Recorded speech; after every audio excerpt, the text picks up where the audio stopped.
Bom dia, bom dia, bom dia, meus amores, tudo bom com vocês? Por aqui tudo jóia. Bem-vindos a mais um vídeo aqui no nosso canal, mais uma história que vocês mandam. Muito obrigada aí pela confiança sempre. Então, se você também quer mandar sua história, o e-mail está passando aí na sua telinha. Não esqueça de deixar aquele joinha, deixar aquele comentário que é muito importante pra gente. E bora lá direto à história hoje. Dani, meu marido destruiu a nossa família. Eu me chamo Alice e tenho 41 anos, sou casada. Tenho um casal de filhos pré-adolescentes, sou funcionária pública. Meu marido tem 39 anos e trabalha numa grande siderúrgica. Atualmente está afastado por conta do tratamento psiquiátrico que ele está fazendo. Dani, eu conheci seu canal através de uma grande amiga. Eu não sou daquelas seguidoras que assisto todos os vídeos, eu bem que gostaria. Mas como eu trabalho fora e ainda tenho que cuidar dos filhos e agora também da casa e desse problemão que meu marido está causando nas nossas vidas, eu não tenho tido muito tempo para assistir todos como eu gostaria. Mas sempre estou lá. Quando eu posso, você é minha número 1. Eu gosto muito dos conteúdos e também da forma que você se relaciona com os seguidores. Querendo ou não, tem muitas histórias ali que são de grande valor para nossas vidas. Daí eu resolvi contar minha história aqui no canal por alguns motivos. Em primeiro lugar, para alertar seus seguidores e seguidoras sobre esse problema que esses jogos online podem trazer para a vida de uma pessoa. Só quem está passando por isso ou já passou por esses problemas pode ter a noção da gravidade que esses jogos têm o poder de destruir. Eles destruíram a minha família. Em segundo lugar, eu resolvi escrever para você também da forma de desabafo, pois esse é o tipo de assunto que não é o tipo de assunto que podemos ficar nos abrindo para todo mundo. Ele causa uma vergonha muito grande, sabe? Muitas pessoas não conseguem entender como a situação chegou a esse ponto. Julgar, até nossos familiares nos julgam, né? Nos julgam. Daí eu vou falar um pouco de mim antes também da minha família, para que vocês tenham uma ideia como era a nossa vida. Eu fui criada por uma família de classe média. Minha mãe e meu pai se conheceram quando faziam faculdade de odontologia. Eles namoraram durante o período da faculdade, depois meu avô materno, que sempre teve condição de vida melhor, montou um consultório para minha mãe. E meu avô permitiu que meu pai dividisse o consultório com a minha mãe, já que meus avós paternos não tinham condições de montar o próprio consultório para meu pai. Eles então começaram a trabalhar juntos, porém em dias alternados, e ambos foram crescendo na profissão. Principalmente meu pai, que sempre foi um homem muito estudioso e sempre gostou de se especializar na profissão. Ele se especializou em implantes dentários, e isso foi fundamental para os meus pais terem uma guinada financeira muito grande na vida deles. Depois que meu pai e minha mãe começaram a ganhar dinheiro na profissão, se casaram e tiveram 3 filhos. Eu, minha irmã e meu irmão. Meus pais sempre foram muito presentes nas nossas vidas e sempre nos educaram para que a gente pudesse ser pessoas íntegras e honestas. Dani, eu sempre fui uma pessoa totalmente tranquila. Sempre fui muito caseira, nunca gostei muito de sair, nunca fui adepta a bebidas e, graças a Deus, nunca experimentei drogas na minha vida, nem mesmo cigarro. Sempre segui o exemplo dos meus pais, que nunca tiveram nenhum vício. O único vício deles era o trabalho, principalmente do meu pai, que mesmo com seus 69 anos de idade, continua atendendo todos os dias no consultório.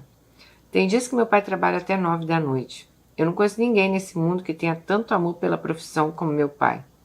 Minha mãe ela já parou de atender há mais de 10 anos, teve um problema sério de tendinite, fez fisioterapia por anos, mas acabou não resolvendo e depois teve que fazer uma cirurgia. Então ela decidiu abandonar a profissão e se aposentou. Ela não conseguia mais conviver com as dores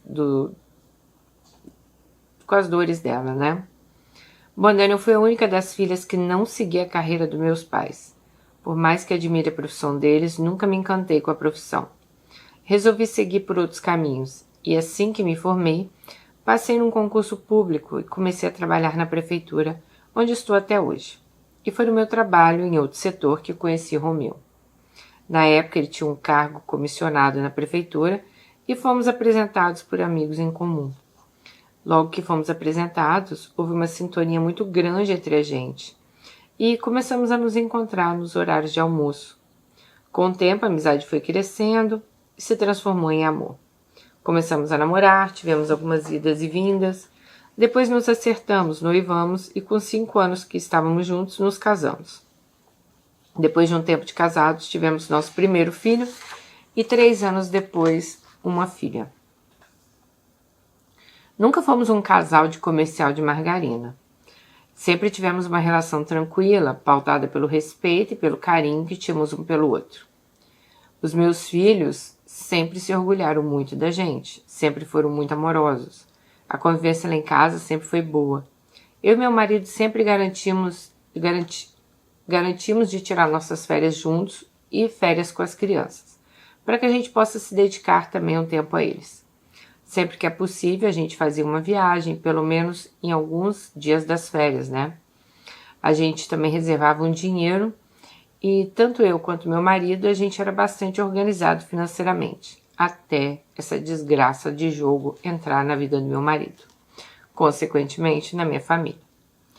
Dani, meu marido, nunca teve qualquer tipo de vício. O único vício dele era o futebol. Ele nunca abriu mão de jogar uma pelada com os amigos no domingo de manhã. Só que diferente dos amigos dele, depois da pelada, eles iam pro bar, beber até 2 da tarde. Meu marido ia até o bar, mas 11 horas ele já estava em casa para aproveitar o domingo com a gente. Ele fazia questão que a gente estivesse o domingo todo mundo junto. Ele sempre gostou de jogar na Mega Sena, na Loto Fácil, mas ele gastava, sei lá, R$50 por semana com esses jogos.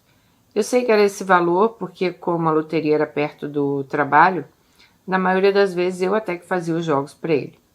Mas ele nunca deu sinais que ele tinha alguma predisposição para viciar em jogos. Tanto que a primeira vez que ele me falou que ele tinha apostado em jogos online, eu nem dei muita atenção. Ele me contou que conheceu esses jogos de apostas e ele apostava os resultados de partidas de futebol. E nesse mesmo jogo ele podia apostar quantos gols iria sair na partida, qual jogador marcaria o gol, se ia ter cartão amarelo, vermelho. Eu nem liguei, gente. Eu até que de vez em quando dava até um palpite sobre o jogo. Pois eu também gostava de assistir futebol.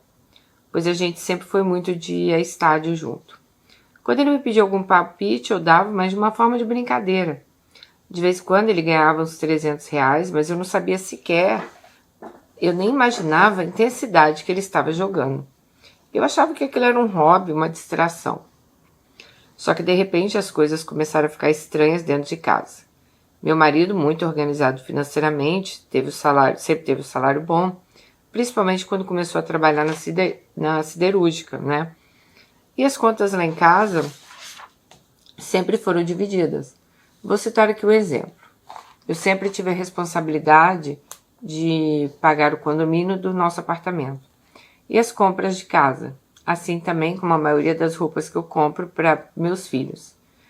E eu também pago a prestação do meu carro novo. Já meu marido, ele era responsável pela escola, curso de idiomas, luz, internet, plano de saúde, que é descontado direto do salário dele, e outras contas. Já o cartão de crédito, cada um sempre pagou o seu. A gente sempre foi muito certo nas contas. Nunca atrasamos nada, até que um dia eu estava olhando a caixa de mensagens de e-mail e tinha chegado uma mensagem do financeiro da escola dos nossos filhos. Quando eu vi aquela mensagem, achei que era uma informação sobre aumento de mensalidade, sei lá. Mesmo meu marido sendo responsável pelo pagamento, as mensagens que se diziam a respeito da escola chegavam para mim.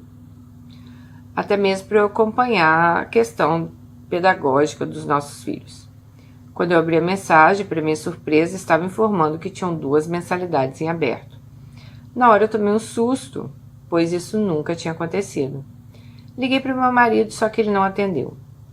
Muitas vezes acontecia isso, ele não atender mesmo, pois às vezes ele estava em alguma área da siderúrgica que não podia usar celular.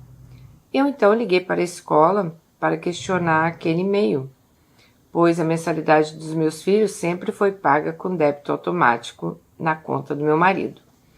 Então eu resolvi ligar para a escola para informar que devia ter algum equívoco naquele e-mail. E para minha surpresa, eles informaram que meu marido tinha tirado a mensalidade do débito automático. Eu ainda perguntei se a secretaria tinha certeza disso e ela me disse que sim. Na hora eu fiquei sem entender a atitude do meu marido.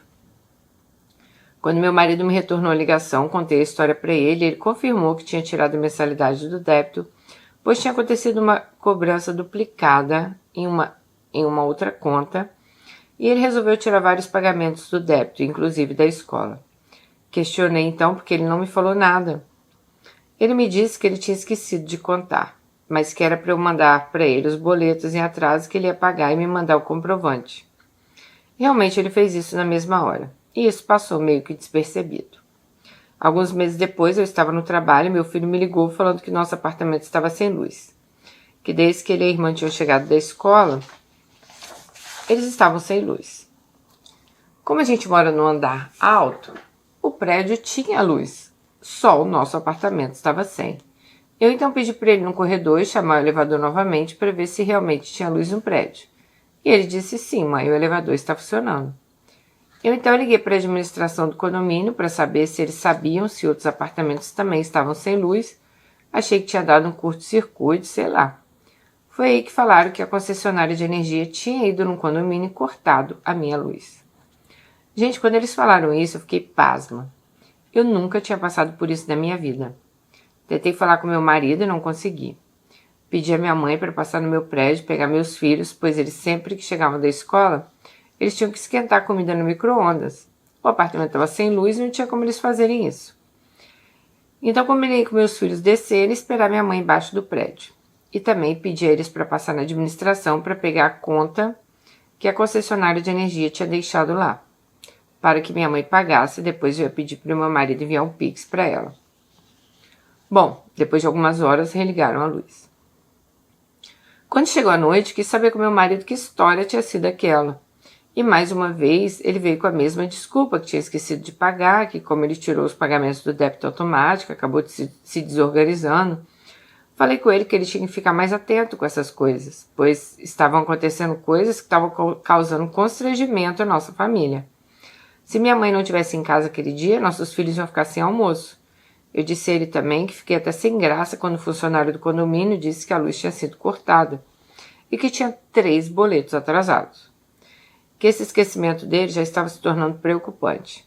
Fiquei até com medo dele estar com alguma predisposição para Alzheimer, sei lá, né? Até falei com ele que seria interessante ele procurar um médico.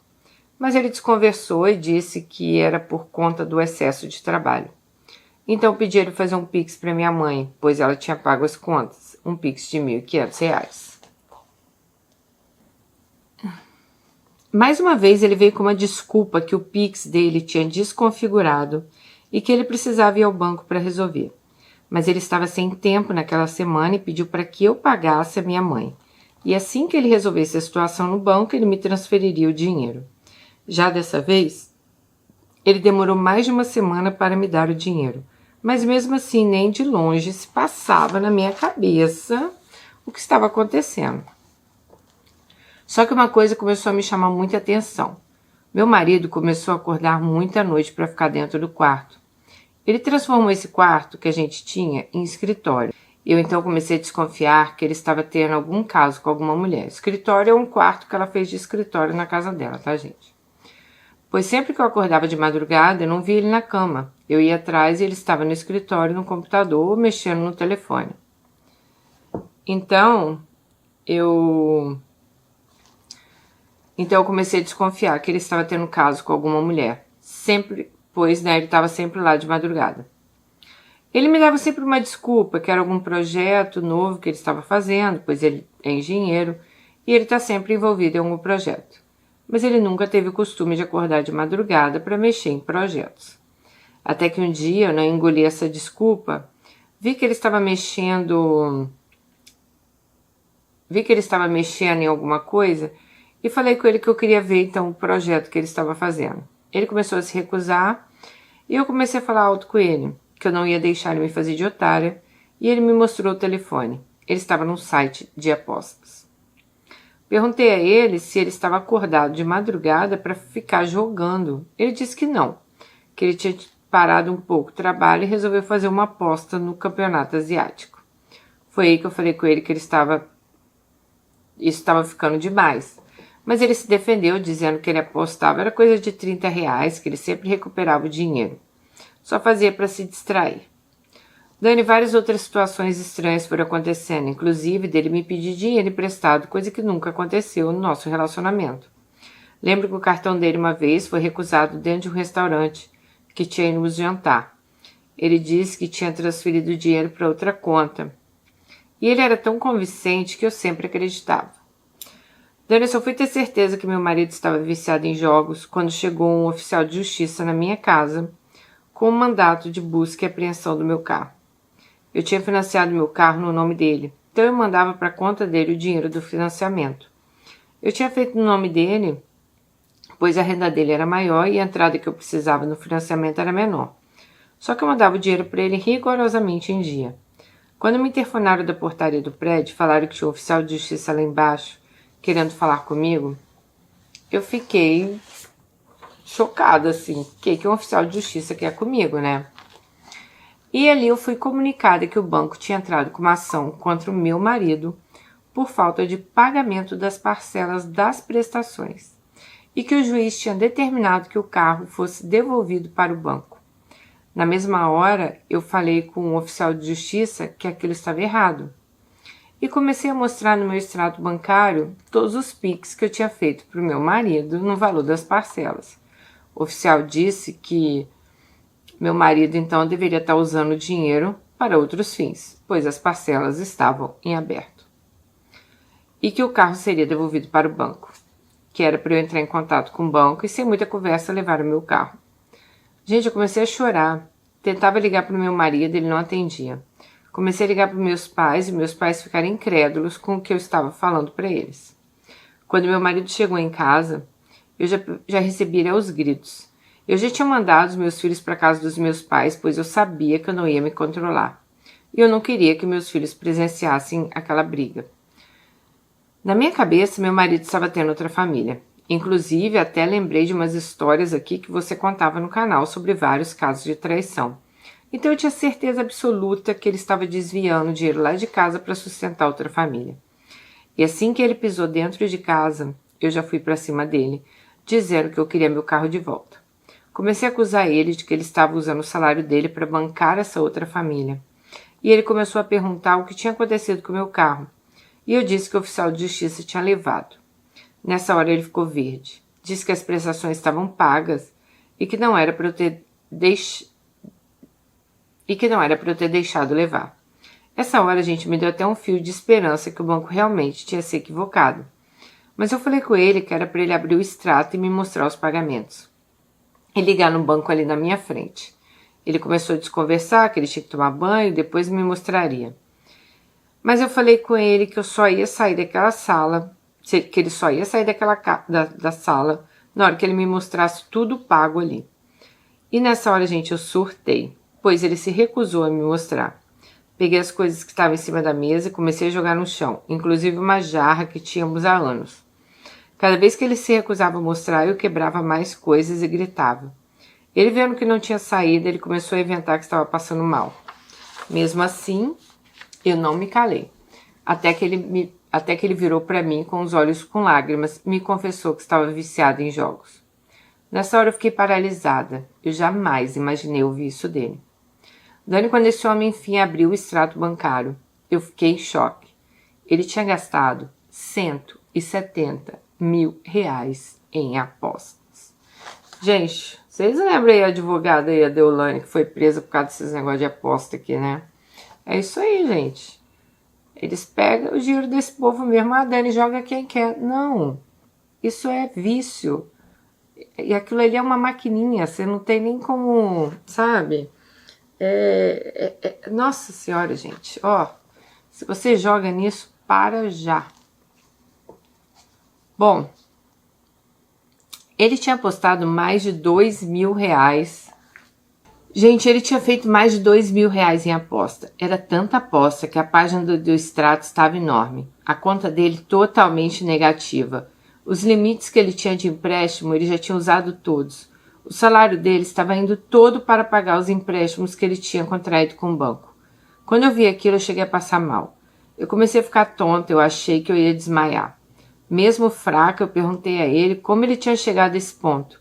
E ele me disse que quando ele viu já estava viciado, que ele tinha um desejo enorme de jogar todos os dias e o desejo dele era algo incontrolável, que ele perdia o sono para jogar e que o corpo e a mente dele só sossegavam jogando.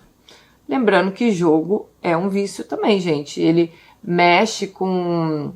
Eu não vou saber explicar com vocês, mas ele mexe com um tipo de hormônio que a gente tem, que é a mesma coisa da cocaína, do crack, do cigarro, da bebida alcoólica. Então, também é um vício, tá? Bom, ele disse que perdia o sono para jogar, que o corpo dele e a mente só sossegavam quando ele jogava. Nessa hora, gente, eu estava muito nervosa.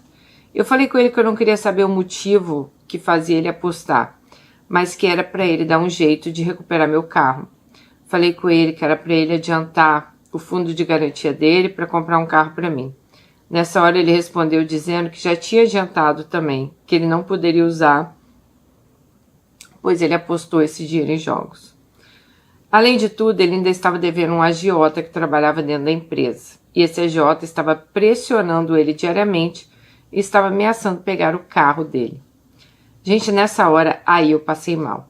Falei que ele só podia estar de sacanagem comigo, que não era possível que ele tinha chegado nesse ponto. Ele disse que infelizmente tinha chegado ao fundo do poço. Ele não sabia o que ia fazer na vida dele. Ele precisava da minha ajuda. E nessa hora eu falei com ele que eu não ia ajudar em nada, que eu queria que ele sumisse da minha vida, pois ele tinha desgraçado a minha vida e dos meus filhos. Que era para ele dar um jeito de conseguir recuperar meu carro. Ele então começou a me dizer que ele não tinha como recuperar o carro, não tinha para onde ir, não tinha dinheiro nem para aluguel, pois praticamente todo o dinheiro que estava entrando na conta o banco já pegava. Eu disse a ele então que o banco não podia descontar mais que 30% do salário dele. Foi aí que ele me disse que ele também tinha pego um empréstimo consignado na empresa. Então, além de pagar o salário, né, o empréstimo dele,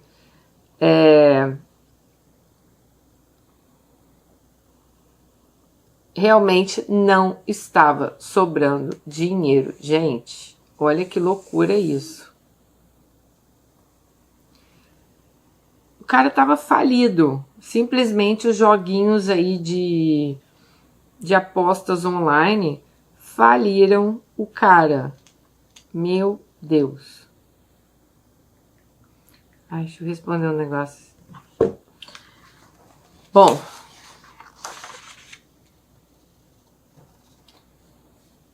gente, nos dias que foram passando, ele não tirava o carro dele da garagem. Aliás, ele tirava o carro dele da garagem, ele escondia na rua de trás e ia de ônibus trabalhar. Aí eu vi que ele realmente estava falido. Expulsei ele da nossa casa. Ele arrumou uma mala e foi para casa de um irmão.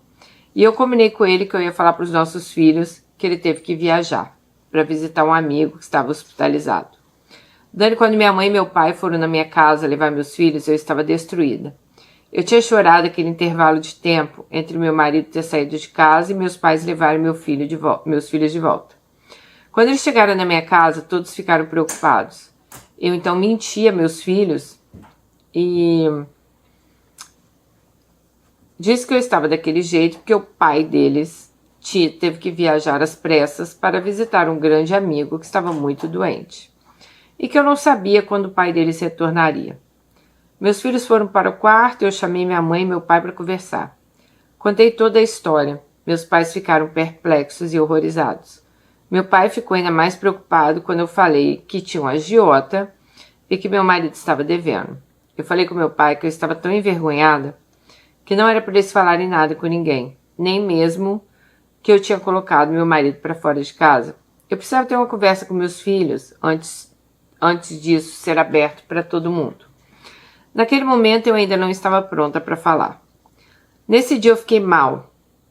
Meu pai teve que me levar ao hospital. Eu não conseguia parar de chorar. E quando eu cheguei no hospital, minha pressão estava alta. Eles me deram um medicamento. Também me deram um clonazepam para eu relaxar e acabei dormindo até de madrugada no pronto-socorro. Quando acordei, voltamos para casa, comecei a ter uma crise de choro. Meu pai começou a conversar comigo e disse que eu teria que ser forte, e que ele estava ao meu lado naquele momento, que ele não iria me deixar sozinha. Ele também me disse que a minha decisão de expulsar meu marido de casa tinha sido radical. E como meu marido estava totalmente fragilizado por causa dos problemas, né, ele poderia até cometer uma besteira, sei lá. E se ele fizesse isso, eu não iria me perdoar, meu pai disse. Nesse momento, eu falei que se ele fizesse uma loucura, ele iria estar fazendo um favor para ele mesmo, pois ele tinha entrado num problemão, que ele jamais ia conseguir sair. Meu pai novamente discordou de mim e disse que o único problema que não teria solução era para doenças incuráveis. No caso dele, era uma doença que ele tinha contraído e tinha cura. Bastava ele querer e ter o apoio das pessoas, né?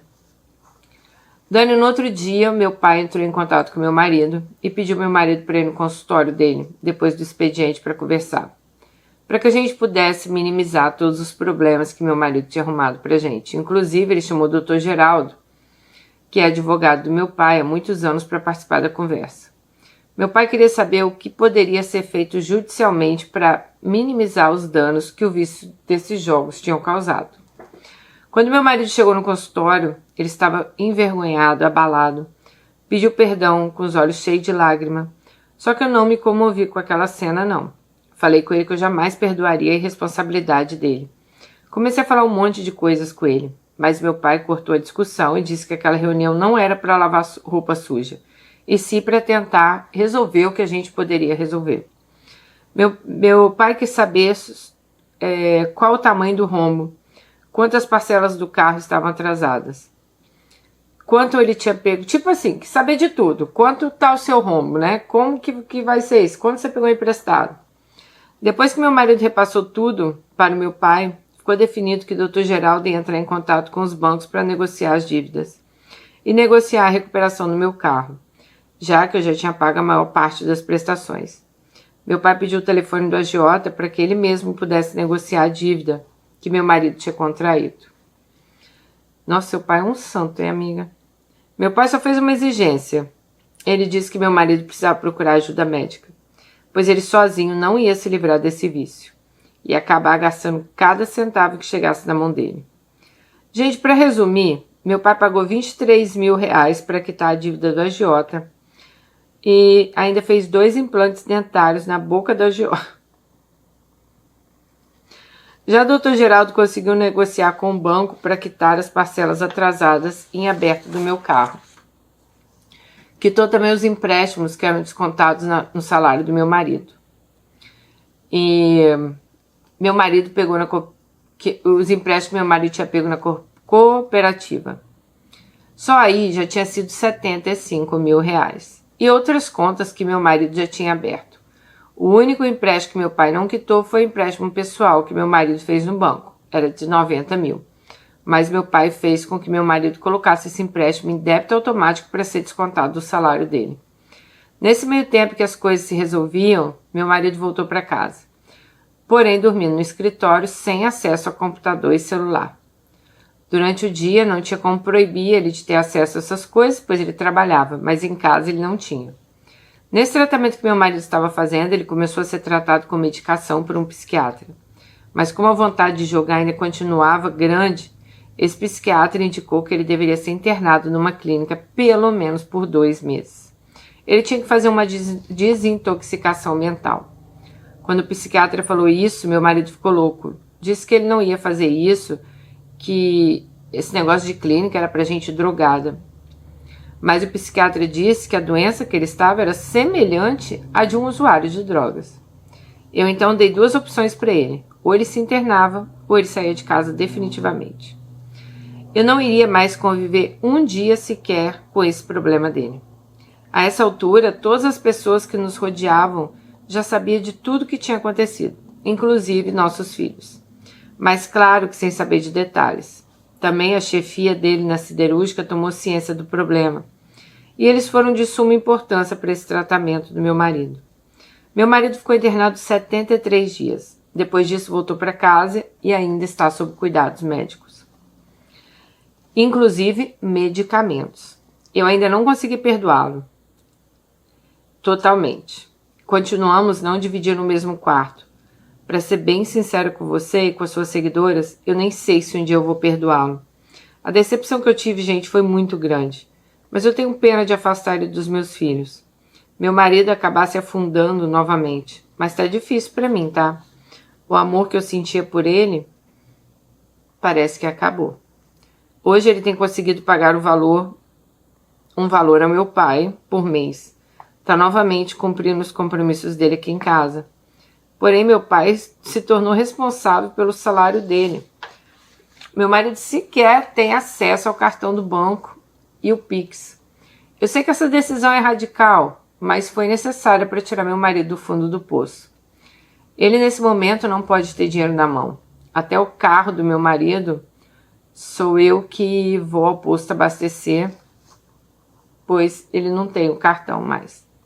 Para encerrar minha saga, eu quero alertar todas as pessoas que situações como essa que eu passei e ainda estou passando, eu vejo meu marido tomando remédio controlado. E, gente, isso é mais normal do que nós imaginamos, né? Só nessa clínica que meu marido ficou internado, tinha mais 2 homens e uma mulher internados pelo mesmo problema, jogos de azar. Por sorte, eu tenho um pai que tem uma condição financeira que pôde ajudar minha família. Caso contrário, eu nem sei o que seria, gente. Eu poderia ter perdido tanta coisa por causa da dívida do meu marido. Bom, Dani, um beijo no coração de vocês, das Alice, e fiquem espertos, não caiam nessa cilada. Ai, Alice, eu fico muito feliz, assim, de você ter tido a coragem de contar a sua história pra gente. Eu já contei várias histórias aqui desses joguinhos que hoje em dia virou uma febre no Brasil, né? Todo mundo, e assim, vários desinfluenciadores, eu falo, né? Porque se você é uma pessoa realmente que você quer influenciar as pessoas pro bem, você não estaria divulgando esses jogos, né? Então, assim, eu já falei isso milhões de vezes aqui no canal, o quanto isso aí é ruim. Gente, isso é igual uma droga. É igualzinho, cara.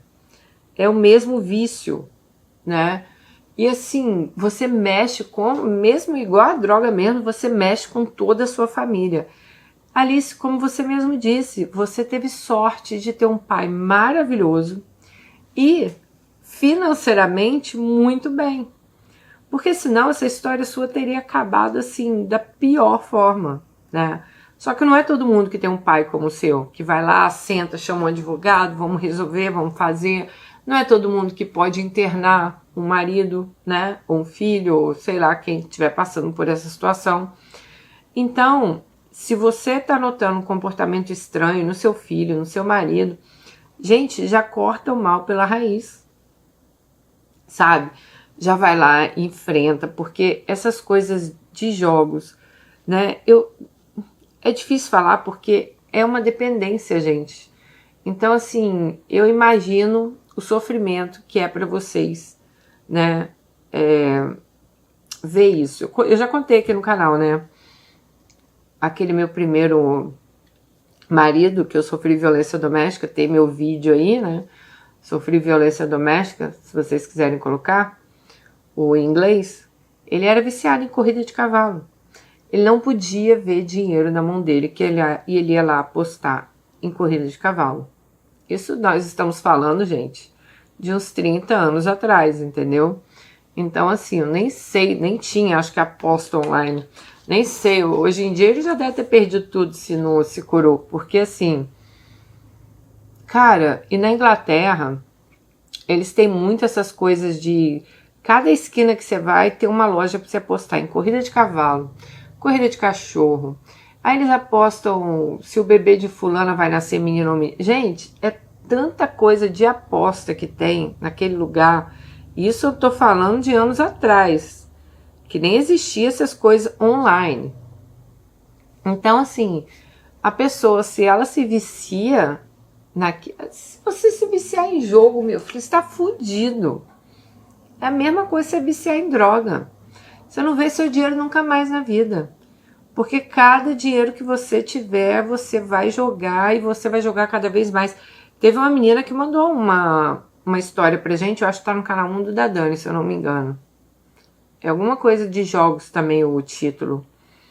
Cara, ela perdeu tudo. Além de perder tudo, o salário dela, ela tá devendo também a agiota. Ela tava assim numa situação desesperadora. E não tem nem como ajudar essa pessoa. Você vai ajudar o quê? Pagando a dívida dela, ela vai contrair mais. Tem que ser uma situação radical, igual a Alice fez mesmo. Só que eu entendo também que não é todo mundo que tem a situação de Alice para fazer o mesmo. Que vai ter um pai ali que vai ajudar, que vai chamar um advogado, vamos fazer assim, negocia as dívidas, negocia isso, né? Não. A maioria das pessoas vai ficar com este pepino e a coisa vai só piorar, né? Eu sinto muito, Alice, você tá passando por isso. Espero de coração, mesmo aí que você falou que o amor acabou, mesmo aí que você decida não ficar com ele depois, mas eu espero de coração que ele que ele se cure disso e que, sabe, que ele possa se tornar um homem aí, né, novamente aí, que saiba controlar as suas ações, né? Não que as ações controlem ele, tá bom? Um beijo para vocês. Deixe bastante comentário. Vocês conhecem alguém que também passa por isso? Deixa aqui nos comentários e manda o vídeo aí para essa pessoa. Quem sabe possa ajudar. Beijo e até o próximo. Tchau.